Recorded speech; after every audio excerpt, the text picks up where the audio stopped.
Assalamualaikum warahmatullahi wabarakatuh.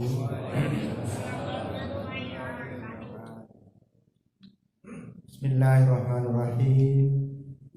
Alhamdulillahirabbil alamin. Wa bihi nasta'inu ala umuri dunya waddin. Asyhadu an la ilaha illallah wahdahu la syarika lah. Wa asyhadu anna Muhammadan abduhu wa rasuluhu la nabiyya ba'da. Wassalatu wassalamu ala Rasulillah wa ala alihi wa sahbihi wa mawalah wa ba'du. Para jamaah, Bapak Ibu, bagi adik-adik rahimani wa rahimakumullah. Mas Sofri ingkang kula hormati. Sini niki Mas Sofri niki sing ceramah niki. Dan salah jadwal. Kula tinggali jadwal kula dinten menika. Sekalipun Mas Januri sampun kula ini. Oh iya. Sekolah sing klentu kok pilih catetane ingkang klentu. Para jamaah, kita saestu mengucapkan syukur dumateng Allah Subhanahu wa taala. Anggen kita nindakaken ibadah siam ugi ibadah-ibadah lintunipun sampun mlebet dhateng dinten ingkang kaping pinten kalih dasa. Niki cara Jawa kan ngertos niki. Pembawa acara ini pun bahasa Indonesia. Jawa ini Pak ya. Teman-teman saking Inggris teman-teman. Jerman. J. Artosipun mangke dalu kita sampun mlebet malam ingkang kaping 1000. 10 hari terakhir wonten sasi Ramadan. Menika saestu malam ingkang sangat istimewa. Karena di dalam malam itu ada yang namanya Lailatul Qadar. Ingkang wonten Al-Qur'an dipunsebataken keutamaan Lailatul Qadar itu khairum min alfi syahr. Lebih baik daripada 1000 bulan. Tahun akan pinten iki? 83 lebih tahun. Para ulama mengatakan orang yang melakukan ibadah pas Lailatul Qadar menika luwih utama tinimbang ibadah selama 1000 bulan. Karena itu maka Nabi sampun maringi contoh. Kalau sudah masuk 10 hari terakhir ini, Nabi itu selalu menjaga malamipun boten sare. Dipun ginakaken kangge ibadah, zikir, nggih, maca Quran, mempeng sangat anggenipun ibadah. Termasuk juga keluarganya dibangunkan, wa aiqadha ahlahu. Semua keluarganya dibangunkan. Pokoknya 10 hari itu betul-betul dijaga. Sebab boten wonten penjelasan ingkang persis kapan Lailatul Qadar menika. Ada yang mengatakan pas ganjil, ada yang mengatakan tanggal 27, 23 sampai turutipun. Maka yang menawi kita pengen boten luput 10 hari itu pokoknya kita lakukan ibadah langkung kenceng ketimbang dinten-dinten sakniki. Monggo mangke dalu kita saged mengisi 10 hari terakhir menika untuk memperbanyak kita beribadah. Kita lakukan itikaf wonten masjid. Menawi temen iki wonten acaranipun Mas, itikaf. Alhamdulillah ini saged pun wontenaken paling tidak mungkin biasanya tarweh jam itu atau setengah 8 mungkin nanti bisa dilakukan tarweh jam 2 Terus untuk Masjid Al Hidayah menika wonten pas 10 hari kalau dipun wontenaken tarweh jam 2 dilanjutkan dengan makan sahur. Sahuripun wonten masjid. Bapak Ibu jamaah ingkang minulya, di antara yang sangat penting untuk kita lakukan adalah kita mohon ampun kepada Allah. Kita ngadang-adakan istighfar.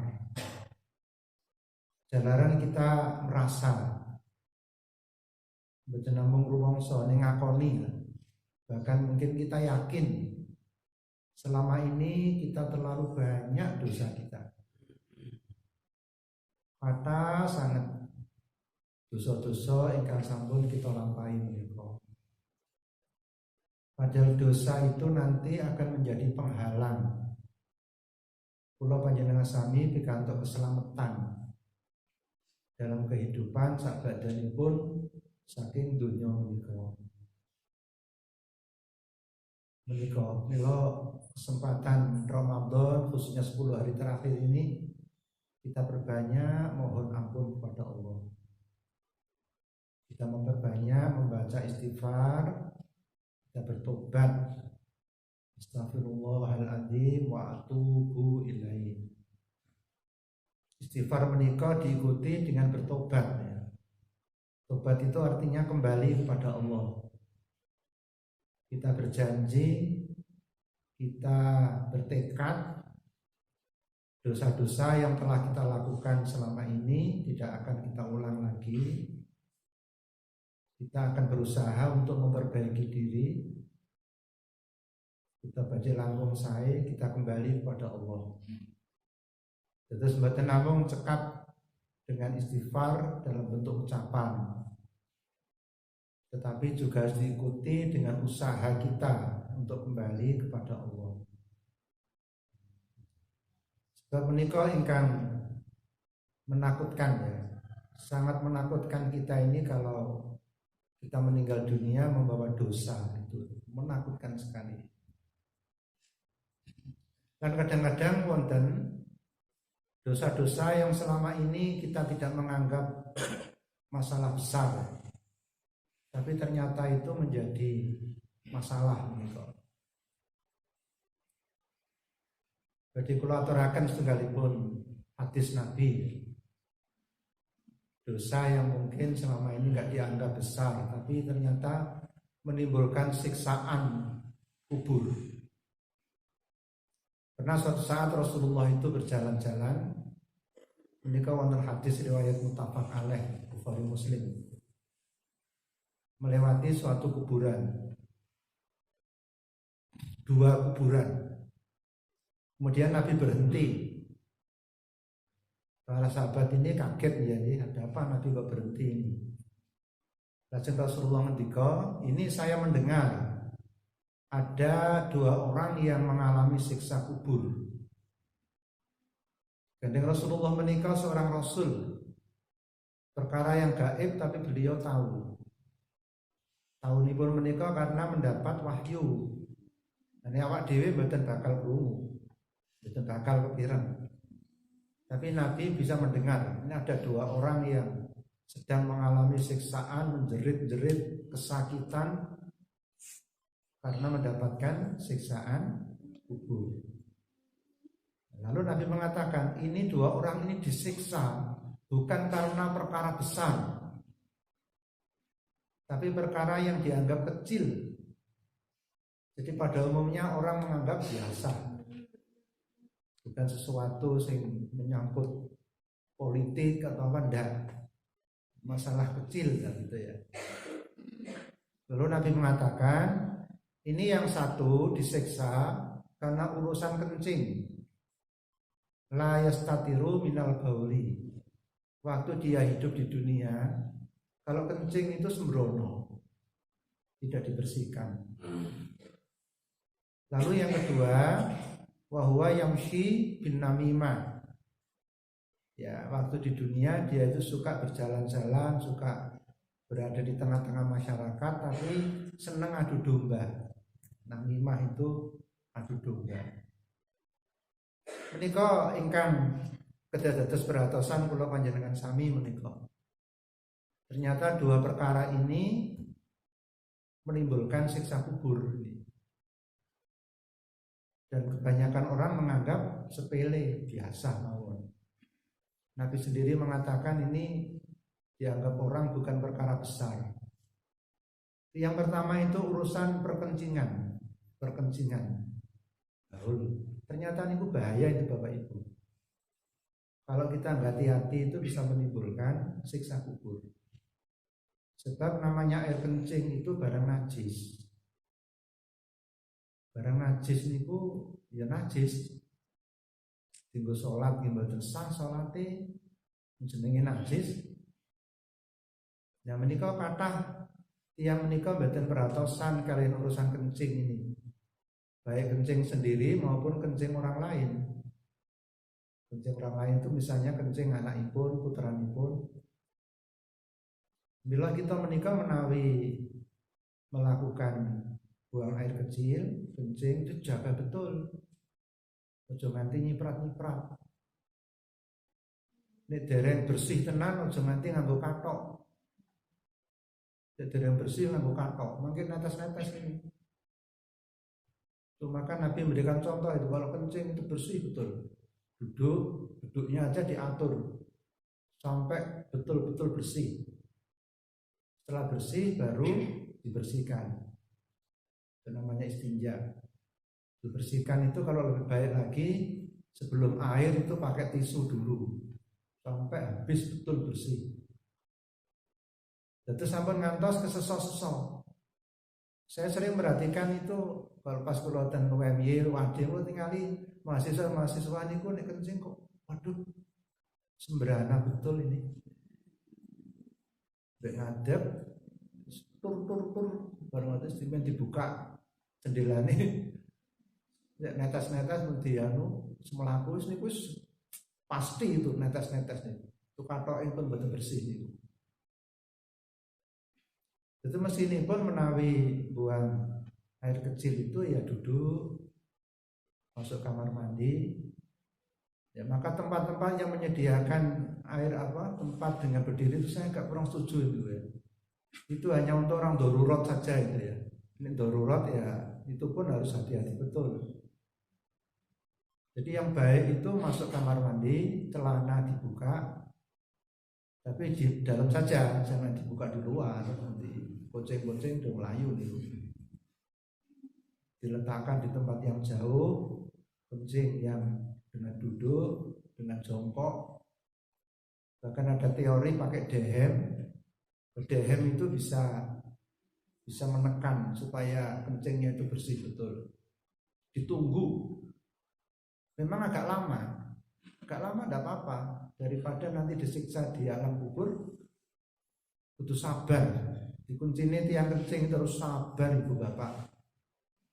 Ditunggu sampai bersih, baru kemudian disiram dengan air. Terus menikah urusan baul ini sekarang coba bapak ibu enget-enget nih, kan sering menganggap sederhana saja itu, barang kecil biasa. Ini sewu, apalagi anak-anak ya, itu terus gedulanan mawon dan kencing di mana-mana. Mila ibu menikah kagungan putra kasih alim ya. Saat ini saya wonten pempes ya. Nah anak kula rumiyin niku dereng enten pempes. Ya pas kula ada anak cilik niku ya bungkuk tenan kula. Soalnya ngepel niku mboten ping pisan. Ngepel pertama, kedua, ketiga ini pisan bangkit tasik kencing itu masih di mana-mana. Terus berkali-kali itu kalau punya anak kok kencing di lantai itu mboten yang sekedar diusuk-usuk mboten. Lari ini mboten dosa, tapi kita yang orang tua ini bisa dosa karena kencingnya kemana-mana. Kalau di kasur harus betul-betul dibersihkan, gosok-gosok kali banyu diubah, pokoknya jangan sampai kasur kita ada air kencing. Nah niki resiko niku niki Pak Januri, ini kan putra alit niku teman-teman niku. Pak Januri putra saya alit, masih kecil ya. Berapa Mas? 2, 3, tambah 4 nih. Mas Sofri udah gede-gede ya Mas? 10 tahun. Oh udah 10 tahun. Ini saya umur 2 tahun, setahun, nonton niku jenenge bocah nonton niku. Terus urusan perkencingan itu harus jadi perhatian kita.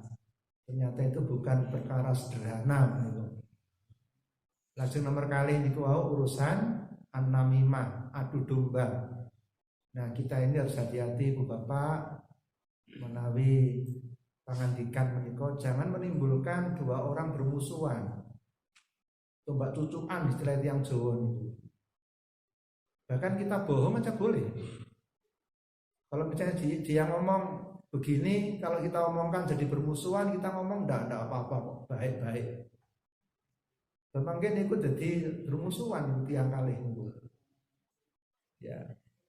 Jadi jangan sampai kita ngomong itu menimbulkan permusuhan. Istilah saniki niku jadi provokator. Memprovokasi orang supaya terjadi permusuhan, itu bahaya sekali. Menika ugi perkawis, sehingga kadang-kadang awak dhewe niki ngomong-ngomong ora ngerti jebule ada 2 saudara kita yang jadi bermusuhan karena pangandikan kita. Itu yang disebut dengan namimah. Itu yang nanti menimbulkan dosa kita yang kemudian disiksa di alam kubur. Ingkang sampun-sampun nggih sampun nggih. Kita istighfar, mohon ampun kepada Allah, dan kita harus memperbaiki diri. Mulai saat ini kalau kencing supaya hati-hati. Ampun ngantos sembrana. Ampun ngantos sembrono semanten ugi kalau kita pangandikan kalian yang sanes ya ampun ngantos sembrono. Hati-hati tenan aja nanti pangandikan kita menika ndadosaken permusuhan di kalangan masyarakat menika. Ini yang namanya disebut dengan an-namimah. Maka Bapak Ibu sekedhik ingkang saged kula aturaken saestu kita tansah nyuwun dumateng Allah Subhanahu wa taala mugi-mugi kita pinaringan sehat walafiat, dipun paringi kesehatan, dipun paringi pitulung sehingga sedoso terakhir mangke kita saged ngisi ibadah kanthi sak sae-saenipun. Kita tansah nyuwun pangapunten dumateng Allah, mugi-mugi sedaya dosa-dosa kita dipun ampuni. Dan ingkang badhe datang kita berusaha untuk memperbaiki diri. Pada pagi ini saya menggarisbawahi 2 hal tadi, urusan perkencingan kalian urusan mengadu domba. Mari kita tutup dengan berdoa. Bismillahirrahmanirrahim. Alhamdulillah wassalatu wassalamu ala Rasulillah wa ala alihi wa sahbihi wa mawalah. Rabbana dhalamna anfusana wa illam taghfir lana wa tarhamna lanakunanna minal khasirin. Rabbana hab lana min azwajina wa dhurriyyatina qurrata a'yun waj'alna lil muttaqina imama. Rabbana atina fid dunya hasanah wa fil akhirati hasanah wa qina adzabannar. Rabbana taqabbal minna innaka antas samiul alim wa tub 'alaina innaka antat tawwabur rahim. Sallallahu ala Muhammad. Subhana rabbika rabbil izzati amma yasifun wa salamun alal mursalin walhamdulillahi rabbil alamin. Assalamualaikum warahmatullahi wabarakatuh.